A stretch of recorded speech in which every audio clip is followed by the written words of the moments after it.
Hello everyone, my name is Lipika. I am teach science of class 9th and 10th. Today we are discuss chapter 3 of class 10, how do organism reproduce. So let's start. All this topic we are cover in this chapter. Firstly we are start introduction. What is the meaning of reproduction? The production of new organism from the exiting organism of the same species is known as the reproduction. एक organism से उसी के type के दूसरे organism का production होना, ठीक है, प्रोड्यूस होना इज कॉल्ड द रिप्रोडक्शन. जैसे ह्यूमन से ह्यूमन का प्रोडक्शन होना, एनिमल से एनिमल का प्रोडक्शन होना. अब हमें इसकी ज़रूरत क्यों पड़ती है, क्यों ज़रूरी है ये? Survival of the species on this earth. Earth पर स्पीसीज के सर्वाइवल के लिए बहुत ज़रूरी है. हर स्पीसीज चाहती है कि वो जनरेशन टू जनरेशन बनी रहे, तो उस स्पीसीज की जनरेशन के लिए बहुत ज़रूरी है. स्टेबिलिटी ऑफ पॉपुलेशन, पॉपुलेशन की स्टेबिलिटी बनी रहे. अगर ह्यूमन रिप्रोड्यूस होना बंद हो जाएंगे तो क्या जनरेशन हमारी बन पाएगी? क्या ह्यूमन इस अर्थ पर लाइव हो पाएंगे? नहीं हो पाएंगे. तो इस कंटिन्यूटी को बनाने के लिए भी बहुत ज़रूरी होता है रिप्रोडक्शन. तो कंटिन्यूशन ऑफ लाइफ के लिए बहुत ज़रूरी होता है. Reproduction take place by two method. First asexual reproduction and secondly sexual reproduction. एक एक करके दोनों टाइप्स को पढ़ते हैं. Asexual reproduction, the production of new organism from the single parent without the involvement of sex cell. ठीक है, वो रिप्रोडक्शन जो एक सिंगल पेरेंट से होता है जिसमें सेक्स सेल सेक्सुअल रिप्रोडक्शन में बहुत इंपॉर्टेंट रोल प्ले करता है, क्योंकि उसमें दो पेरेंट होते हैं. उसको हम आगे पढ़ेंगे. पर असेक्सुअल रिप्रोडक्शन में सिर्फ एक सिंगल पेरेंट होता है और ये सिंगल पेरेंट होता है असेक्सुअल रिप्रोडक्शन में, और इसी से नया ऑर्गेनिज्म रिप्रोड्यूस होता है. जैसे फॉर एग्जांपल अमीबा और हाइड्रा. असेक्सुअल रिप्रोडक्शन के भी ये 6 टाइप होते हैं. पहला होता है fission, budding, spore formation, regeneration, fragmentation, vegetative propagation. एक एक करके सबको डिस्कस करते हैं.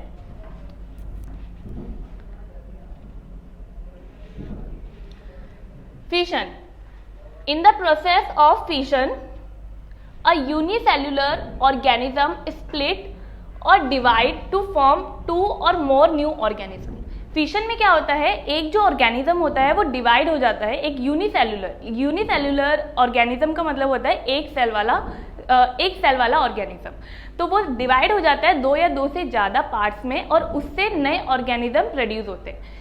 जैसे ये भी 2 तरीके के होते हैं, जैसे अमीबा, पैरामेसियम, लीशमेनिया, ये इसके एग्जाम्पल है. अब फिशन भी 2 तरीके से होता है. एक बाइनरी फिशन होता है और एक मल्टी फिशन होता है. बाइनरी फिशन में पेरेंट ऑर्गेनिज्म स्प्लिट होता है ओनली 2 पार्ट्स में. ठीक है, वो ऑर्गेनिज्म जो ओनली 2 पार्ट्स में डिवाइड होता है उसे कहते हैं बाइनरी फिशन. तो जैसे अमीबा का न्यूक्लियर 2 पार्ट में डिवाइड हो गया और फिर इसने 2 डॉटर सेल प्रोड्यूस करे, 2 अमीबा प्रोड्यूस करे. तो this is the example of binary fission. Leishmania is एक another example of binary fission. ये एक यूनिसेल्युलर ऑर्गेनिज्म होता है, मतलब कि एक सेल वाला ऑर्गेनिज्म होता है. Parasite which cause the disease काला हजार, जिसे ब्लैक फीवर कहते हैं. ब्लैक फीवर बहुत ज़्यादा एक डिजीज़ होती है जिसमें हमारा स्टमक पेन होने लग जाता है, लीवर पेन होता है, हमारा वेट लॉस होने लग जाता है और इरेगुलर फीवर होता है. तो ये इस बैक्टीरिया, ये लीशमेनिया ऑर्गेनिज्म से होता है. ये भी अपना जो प्रोडक्शन है वो बाइनरी फिशन के थ्रू करता है. इसका वाइप लाइक स्ट्रक्चर होता है, जैसे कि आप डायग्राम में देख सकते हो. नेक्स्ट है हमारा multi fission. In multi fission the parent organism split और divide to form a many new organism at the same time. इसमें ये भी एक फिशन का टाइप है जिसमें एक ऑर्गेनिज्म बहुत सारे ऑर्गेनिज्म में डिवाइड हो सकता है. 2 या 2 से ज़्यादा ऑर्गेनिज्म में डिवाइड हो सकता है एक ही सेम टाइम पे. जैसे इसका एग्जाम्पल है इसका एग्जाम्पल है प्लाज्मोडियम। प्लाज्मोडियम का जो ये न्यूक्लिया है बहुत सारी डॉटर सेल्स बनाता है और ये डॉटर सेल एक डॉटर सेल एक ऑर्गेनिज्म है, ठीक है, और वो फर्दर ये प्रोसेस चलता रहता है। फिर है दूसरा जो हमारा असेक्सुअल रिप्रोडक्शन का जो टाइप है वो है budding. In budding small part of the body of the parent organism grow out as a bud which the detach and become a new organism. इसमें क्या होता है, इसमें पेरेंट ऑर्गेनिज्म की बॉडी पर एक बर्ड, एक उभार सा निकलता है और वो जो बर्ड होता है उस उभार को बर्ड बोलते हैं, उस उभार को बर्ड कहते हैं। वो जो बर्ड होता है वो फर्दर टाइम के साथ ग्रो करता है और इतना ग्रो करने के बाद वो एक बिल्कुल ऑर्गेनिज्म का, पेरेंट ऑर्गेनिज्म का सेम ऑर्गेनिज्म बन जाता है और फिर बाद में उस पेरेंट ऑर्गेनिज्म से अलग हो जाता है। तो इस टाइप के असेक्सुअल रिप्रोडक्शन को हम बोलते हैं बर्डिंग। इसमें भी एक सिंगल पेरेंट इन्वॉल्व है, हाइड्रा।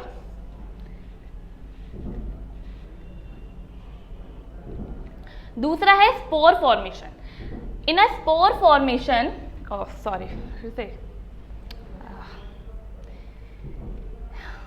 ये अलग दिक्कत है।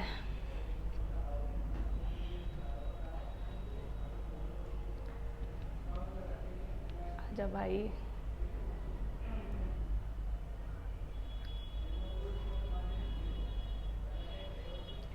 इन स्पोर फॉर्मेशन में the parent plant produce hundreds of microscopic reproductive units called spores।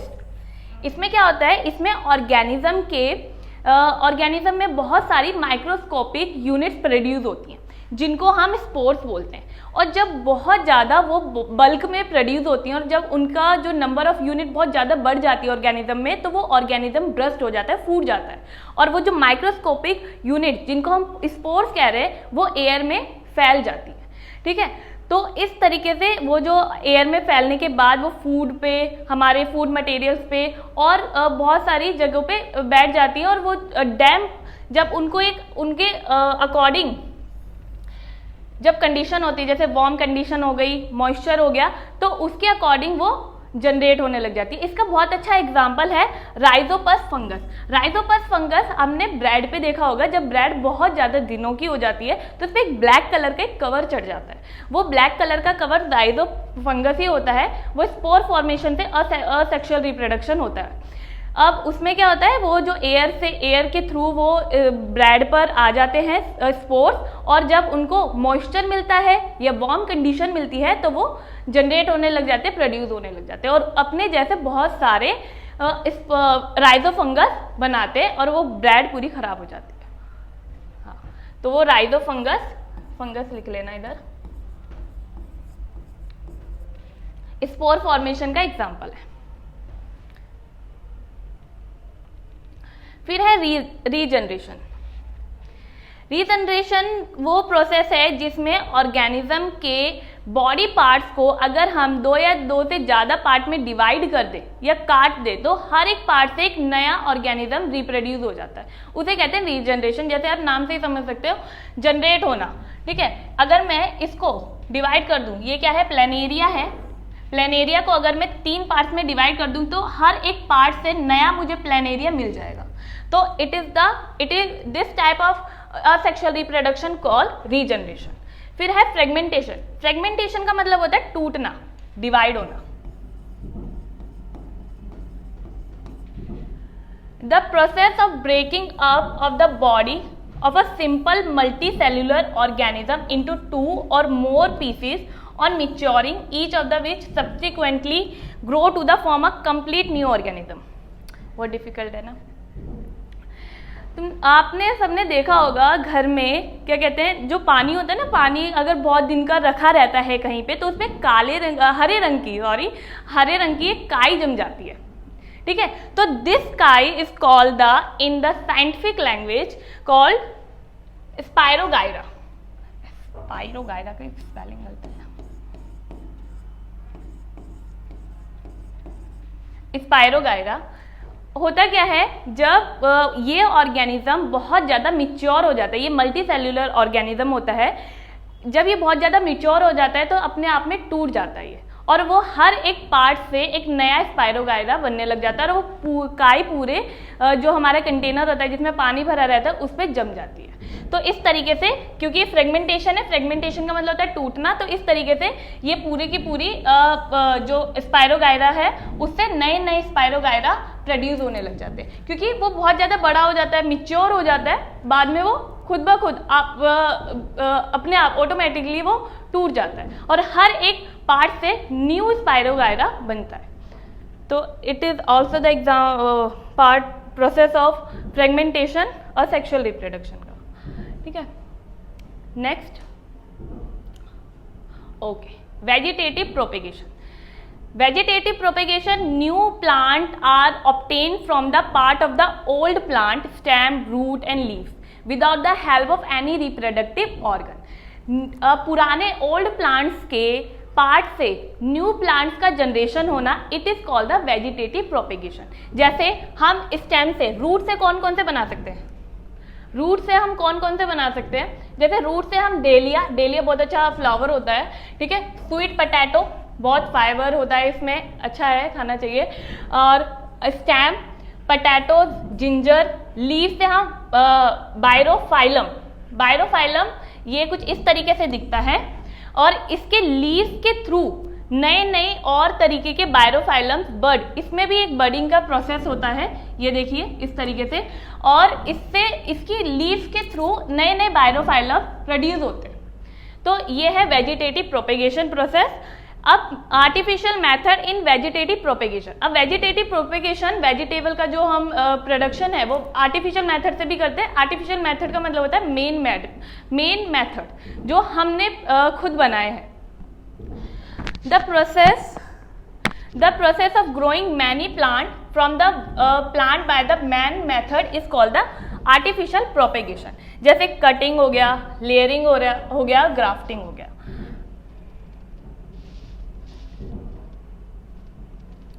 Cutting तो आप लोगों ने देखा होगा, घर में हमारी जो मदर्स होती हैं वो बहुत करते हैं कि जो गुलाब की डंडी होती है ना, गुलाब की डंडी बहुत अच्छा एग्जाम्पल है कटिंग का।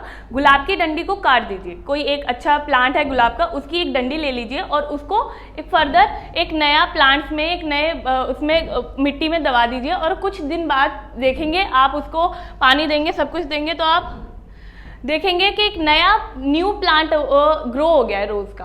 तो it is the example of cutting, जहां पे हम स्मॉल पार्ट से, small part of the plant which is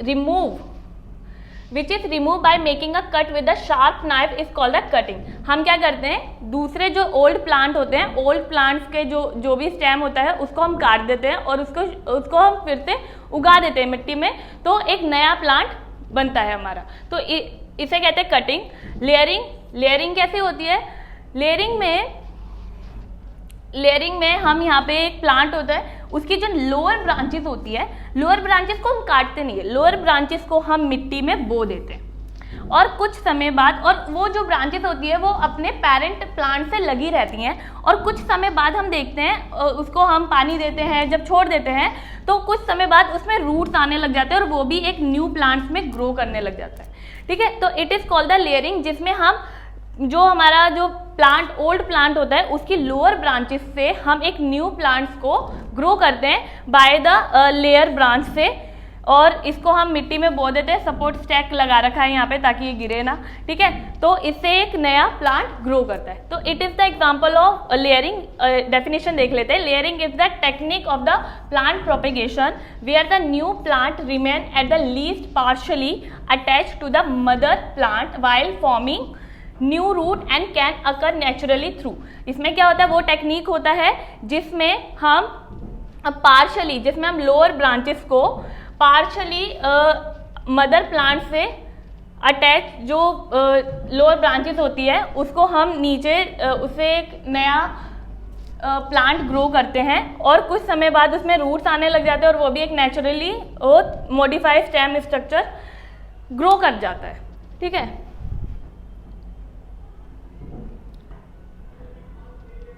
फिर है ग्राफ्टिंग। ग्राफ्टिंग भी अच्छा प्रोसेस होता है वेजिटेटिव प्रोपेगेशन का, artificial. Grafting it is the method in which the cut stem of the two different plant which with root and another without root are joined together in such a way that the two stem join and grow as a single parent. इसमें हम क्या करते हैं, इसमें दो plants लेते हैं, दो डिफरेंट प्लांट्स लेते हैं, एक का हम काटते हैं विद स्टेम के साथ, विद रूट्स के साथ, सॉरी, एक को हम काटते हैं विद रूट के साथ और एक को हम काटते हैं विद स्टेम, ठीक है, मतलब कि विदाउट रूट के साथ। एक ऊपर वाला हिस्सा लेते हैं एक का और एक का नीचे वाला हिस्सा रहते हैं जो रूट का होता है, और उन दोनों को बांध देते हैं कुछ इस तरीके से।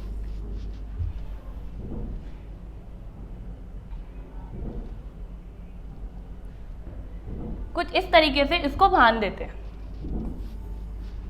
और ये नीचे वाला जो हिस्सा है वो अनदर प्लांट का है और जो ऊपर वाला हिस्सा है वो दूसरे प्लांट का है। इसको रैप कर देते हैं।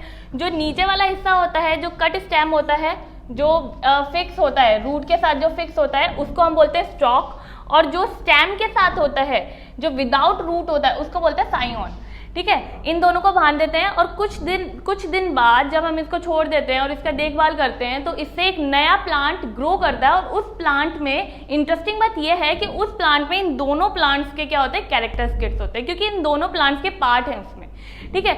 और जैसे इसका एक एग्जाम्पल है एप्पल ट्री।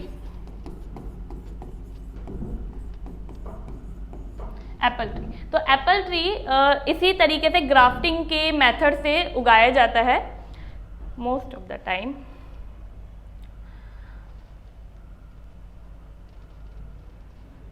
ओके, यहाँ पर हमारे सारे 6 जो असेक्सुअल रिप्रोडक्शन प्रोसेस थे वो हमने डिस्कस कर लिए।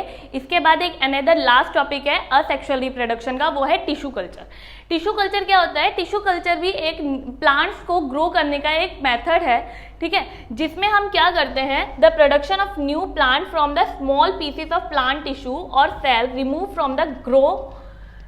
From the growing tips of the plant in a suitable growth medium and called the cultural solution। इसमें क्या करते हैं, हम ओल्ड प्लांट से, ग्रोइंग प्लांट्स के टिप्स से, जो उनका ग्रोइंग पार्ट्स होते हैं उनको उधर से टिश्यूज को या सेल्स को ले लेते हैं और उन सेल्स को ग्रोथ मीडियम में एक सॉल्यूशन होता है बहुत सारे प्लांट्स का, जिसमें बहुत सारे प्लांट्स के न्यूट्रिशंस और हार्मोन होते हैं जिसको अगार कहते हैं। उस सॉल्यूशन को अगार कहते हैं, जेली टाइप सॉल्यूशन होता है ये। अब ये प्रोसेस करते कैसे? पहले हम एक जो ग्रोइंग प्लांट होगा उसके जो ग्रो पार्ट होगा उधर से टिश्यूज को लेंगे, उस टिश्यूज को वो जो जेली अगार है उसमें डालेंगे, वो फर्दर हेल्प करता है इन टिश्यूज को ग्रो करने में, उनके रूट्स आने में हेल्प करता है, और इस तरीके से अगार सॉल्यूशन में हम ग्रो करते हैं उसको। जब वो टिनी प्लांट्स हो जाते हैं, बहुत छोटे छोटे प्लांट्स उगने लग जाते हैं, कुछ समय के लिए छोड़ देते हैं सॉल्यूशन में, फिर उसको हम कंपोस्ट कर देते हैं सॉइल के अंदर। तो इस तरीके से टिश्यू कल्चर से, आर्टिफिशियल तरीके से हम प्लांट्स को ग्रो कर सकते हैं। अब इसके बेनिफिट्स भी काफ़ी अच्छे होते हैं, ठीक है। Tissue culture is a very fast technique, 1000 of plants can be produce in a few weeks. हम बहुत सारे प्लांट्स को, 1000 ऑफ प्लांट्स को कुछ समय में ही उगा सकते हैं, ठीक है। और ये डिजीज फ्री होते हैं। हमें पता है हमारे जो प्लांट्स होते हैं वो मॉइस्चर की वजह से, एटमॉस्फेयर की वजह से और जो इंसेक्ट्स होते हैं उनकी वजह से खराब हो जाते हैं, पर टिश्यू कल्चर में ऐसी कोई डर बात नहीं होती है। उसमें जो हमारे प्लांट्स ग्रो होते हैं वो बिल्कुल डिजीज फ्री होते हैं, ठीक है। Very little space is needed for developing new plant. जैसे आप सब देख सकते हो कि इसमें बहुत कम स्पेस चाहिए होता है प्लांट्स को ग्रो कराने के लिए। ऐसी बात नहीं है कि हमें बहुत ज़्यादा खेत खलियान खरीदने पड़ेंगे, ऐसी कोई बात नहीं है, ठीक है। तो बहुत ही कम जगह में, कम समय में और अच्छी वैरायटी के अच्छे प्रोडक्ट हम टिश्यू कल्चर से अच्छे प्लांट्स को ग्रो करवा सकते हैं। तो यहाँ पर हमारा असेक्सुअल रिप्रोडक्शन ख़त्म हो जाता है, और नेक्स्ट स्लाइड में नेक्स्ट क्लास में हम सेक्सुअल रिप्रोडक्शन पढ़ेंगे। बहुत अच्छा टॉपिक है वो। तो